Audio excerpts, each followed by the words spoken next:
Over the last couple years, this crack in my drywall has grown from 18 inches to over 5 feet, so I think it's time to fix it. If you have a crack like this, you might be tempted to just paint over it, but don't do that because the crack can still expand, so I'm going to show you how to fix it correctly. The first step is to use a knife to widen the crack so that it's at least 1/8 to 1/4 inch wide. I'm going to make the cut on a 45-degree angle all the way down the length of the crack, then I'll go back and clean out any dust or debris. When I got done cleaning out the large chunks of debris, I went back with a vacuum and got all the dust out.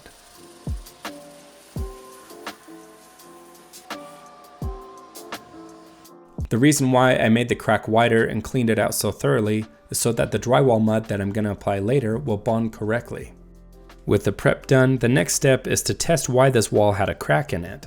I'm going to apply some pressure around the crack and see how much the drywall moves. With very little pressure, there was a lot of movement, and that's likely because the drywall wasn't very secure to the wall studs. To help prevent further movement and the spread of the crack, I'm going to go with a stud finder and mark out all the studs.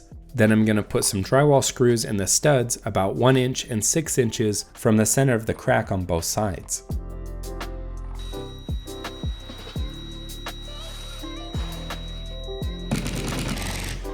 I've secured the drywall, so now I'm going to get some joint compound and fill in the crack.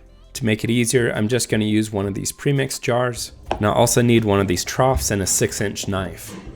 When I apply the compound, I'm going to put a lot of pressure to make sure that crack is completely filled. I'm going to make sure it's all filled, and then I'm going to go back and try to clean it up so there's very little mud around the outside.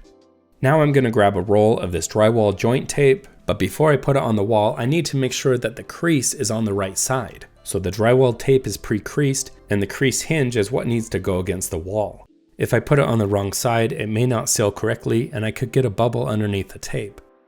Before I put on the joint tape, I'm going to apply a thin layer of mud. Then I'm going to put on the tape and let it soak up some moisture so that the glue and joint compound adheres to it. Then I'm going to go back with my 6-inch knife and squeeze out any drywall mud underneath the tape until there's just a very fine layer underneath it. This wall is heavily textured, so it made it a little messy. So if you have a smooth painted wall, it goes on a lot easier. I let the joint compound dry overnight, then carefully sand it as much as possible down to the paper. When you're sanding, it's extremely important that you don't tear the paper or break its joint compound bond against the wall. With that sanded, I'm going to grab the joint compound again, and this time I'm going to apply the compound mud using my 12-inch blade and feather the mud gradually from the middle.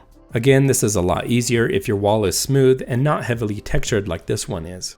At this point, it looks like a big mess, but I'm going to let it dry overnight. Then I'm going to sand it down using a flashlight so I can see the shadows of any high spots. Make sure to smooth it down and get it as level as possible, but make sure not to fall off a ladder if you're filming a YouTube video. I got everything smoothed out, so now it's ready for the final texture layer. The texture can be a little intimidating, but just know that if you throw on too much texture, you can always sand it away, or if you don't have enough, you can always put on more. My wall has a lot of texture, so I used a lot more mud than I thought I would need, but it turned out great.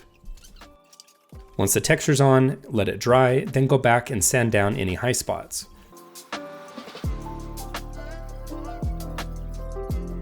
After sanding, I wiped it down with a dry rag, then went back and vacuumed all the dust up.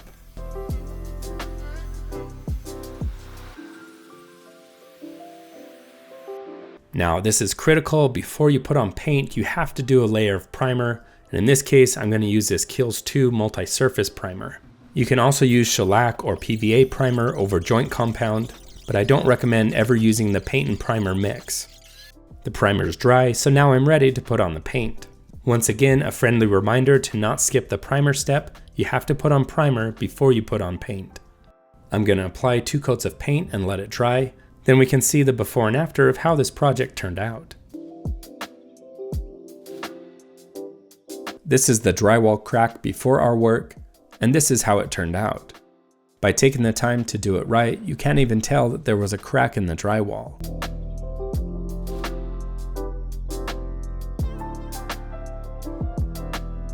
If you have any questions or saw something you liked or have any tips, please leave a comment down below.